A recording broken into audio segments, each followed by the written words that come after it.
The Hilton name is instantly recognizable, and because of that, a lot of people assume that the Hilton family must be extremely wealthy and that all of that money probably came from the Hilton hotel empire. I mean, with Hilton hotels in almost every major city and more than 7,000 properties spread across over 100 countries, this feels like a pretty safe assumption, but that's not actually how this story plays out. When you trace the money and the ownership behind the Hilton brand, due to a few very controversial decisions, there's actually only a tiny fraction of the Hilton empire that is still connected to the Hilton family today. In this episode, I want to walk through how one of the most successful hotel brands in history was built, but also, even more interestingly, how the Hilton family slowly lost access to the entire Hilton empire, including the money.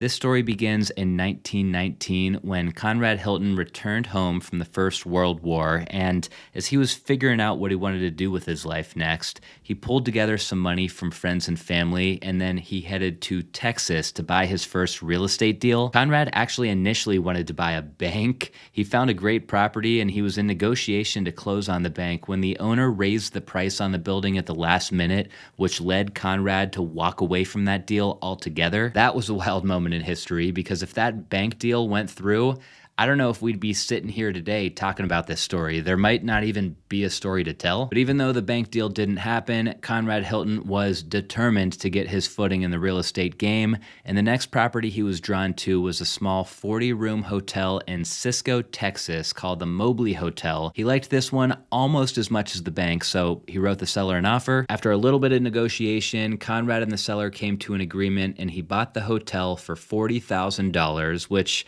by the way, is the equivalent to around $750,000 in today's dollars. The Mobley Hotel, of course, doesn't look anything like the Hilton resorts that we know today, but it represents a major milestone in Conrad Hilton's life. He was crazy profitable with this business venture almost right out of the gate, averaging around 300% occupancy, which sounds impossible, but what was unique about this property is that most of the Mobley Hotel guests actually came from the railroad station down the street, which meant that Hilton was able to rent rooms out in 8-hour windows that coincided with oil field work shifts. Interesting business model. This is definitely one of those situations where Conrad was just at the right place at the right time when he made this purchase, and he ran this hotel successfully for about a decade before he sold it in 1929. Throughout the 1920s, even though he was very new to the hotel business, Conrad Hilton expanded aggressively, buying both existing hotels and building new ones. He picked up the Dallas Hilton, which opened in 1925. He bought the Abilene Hilton in 1927. The Waco Hilton opened his doors in 1928. The El Paso Hilton came to market in 1930. Then by 1939, Conrad acquired and rebranded his first hotel outside of Texas.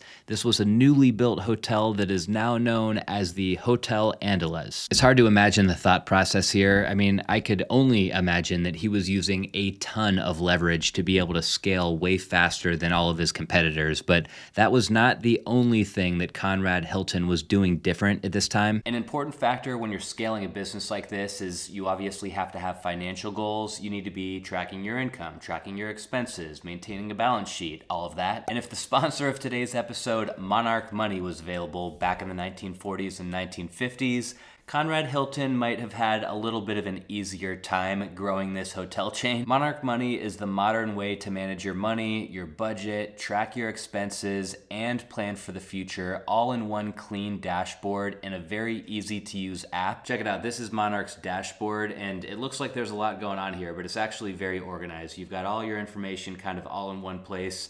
Plus, it's very private. It's ad-free, whether you're using it on a computer like me or on a mobile phone. On the left hand of the screen over here, you can see we have accounts, transactions, cash flow, reports, budget. So there's all these options.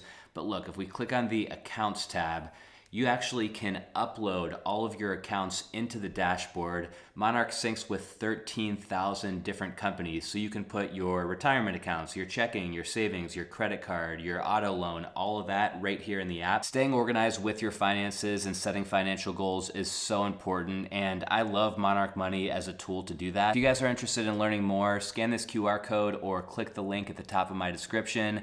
Thank you to Monarch Money for sponsoring today's episode. Now let's go back to talking about some of the trailblazing moves that Conrad Hilton was making when he was building his hotel chain. With every property that he acquired and opened to the public, he started to focus a lot on standardization when in the 1920s, most hotels were just still like one-off operations. The goal was to make a Hilton hotel feel familiar no matter where you were at in the country, and then eventually no matter where you were at in the world. Creating this familiarity for his guests ended up paying off. Conrad did have a small bankruptcy scare during the Great Depression, but after he made it out of that financial mess, he went on to expand his hotel chain to New York, Chicago, and California, and by the 1950s, the Hilton brand became the world's first international hotel chain. As if Conrad wasn't scaling his business fast enough, in 1954, he paid $111 million to acquire one of the United States' earliest chains of hotels.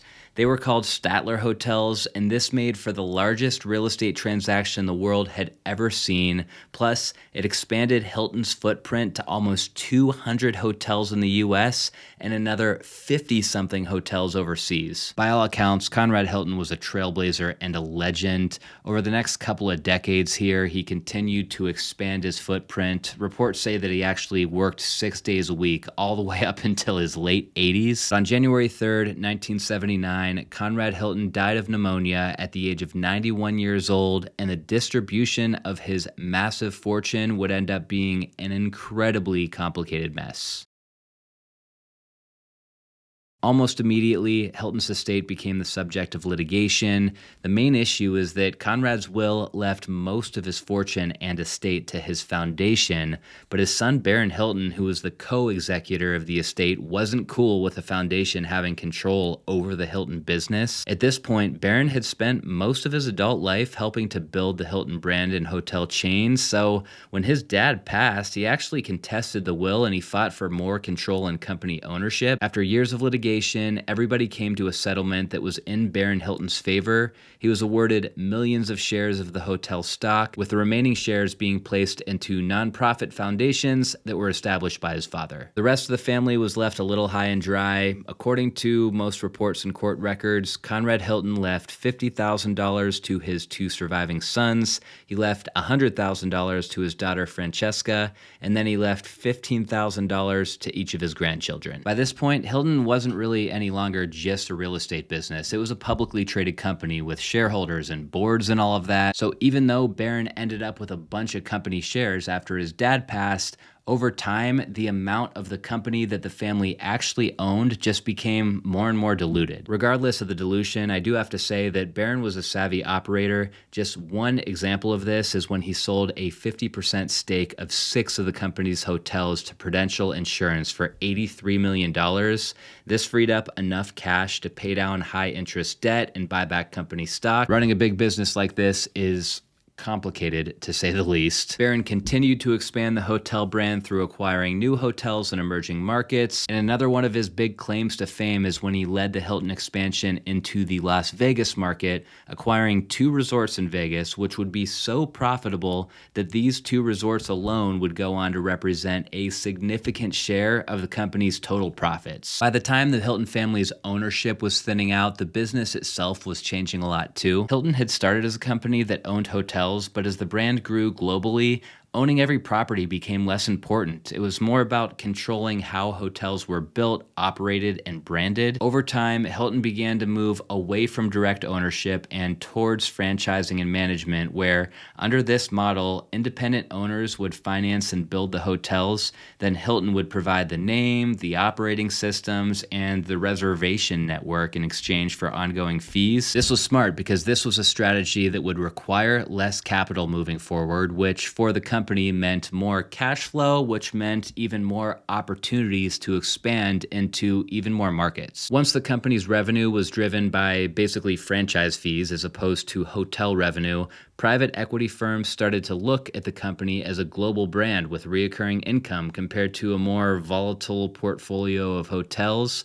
And by 2007, the Blackstone Group purchased Hilton Hotels Corporation in a $26 billion all-cash deal. This was a massive deal, especially at the time. It made headlines everywhere, and within a few years, Hilton returned to the public markets via an IPO, which was kind of a moment in time that separated them even further from all of their physical assets. For the Hilton family, this had to be a bit of a weird turning point because the company still bared their last name, but the family was more removed from the company itself than they ever had been before.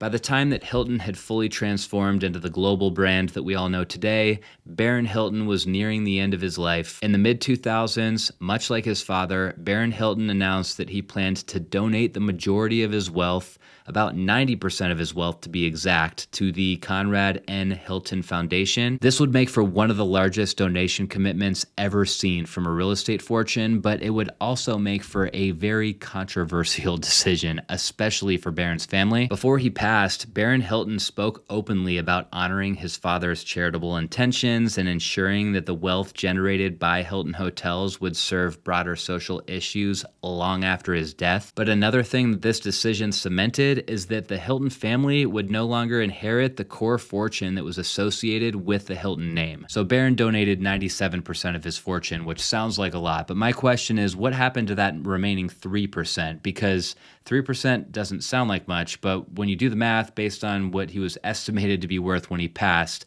that 3% alone is still worth something like $100 million. Well, Barron had 8 children when he passed, along with 15 grandchildren and extended family. Public reporting doesn't say exactly how that 3% was cut up, but one thing's for sure, nobody walked away with $1 billion financial windfall here. Of his 8 children, 7 of them all stayed pretty much out of the spotlight. The most publicly visible was Rick Hilton, who went on to found one of the biggest luxury real estate brokerages in LA, Hilton and Highland. And remember, he had 15 grandchildren too. Most of them also stayed pretty much out of the public eye. That is, except of course for Paris Hilton. What's funny though is that by the time the public became aware of Paris Hilton, the financial situation of the Hilton family had already shifted. Paris might have been born into one of the most recognizable last names in history, but the idea that Paris Hilton was a billionaire heiress or even positioned to inherit billions was never the reality behind the scenes. Barron Hilton's will actually explicitly excluded Paris and her siblings from his estate. Reports at the time suggest that he didn't agree with their behavior. The point is that most people, myself included, who heard of Paris Hilton growing up just assumed that she was living this lavish lifestyle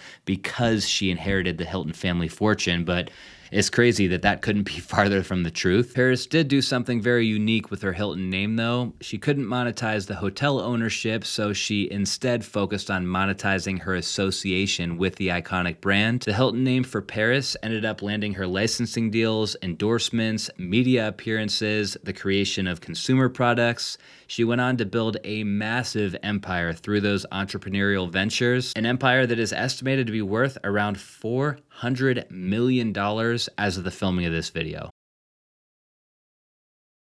As of now, Hilton Worldwide Holdings is a publicly traded company, and ownership is dispersed among institutional investors, index funds, and shareholders. The Hilton family does not hold a controlling stake, and they do not operate the company as a family enterprise in any traditional sense, but the hotels still operate all over the world. The brand is as successful as it has ever been. I mean, like I said at the start of the video, there's over 7,000 Hilton properties scattered all around the world with over 1.3 million total rooms. All I could think about as I finished the research for this video is what would have happened if Conrad Hilton bought that bank way back in the 1920s instead of the hotel.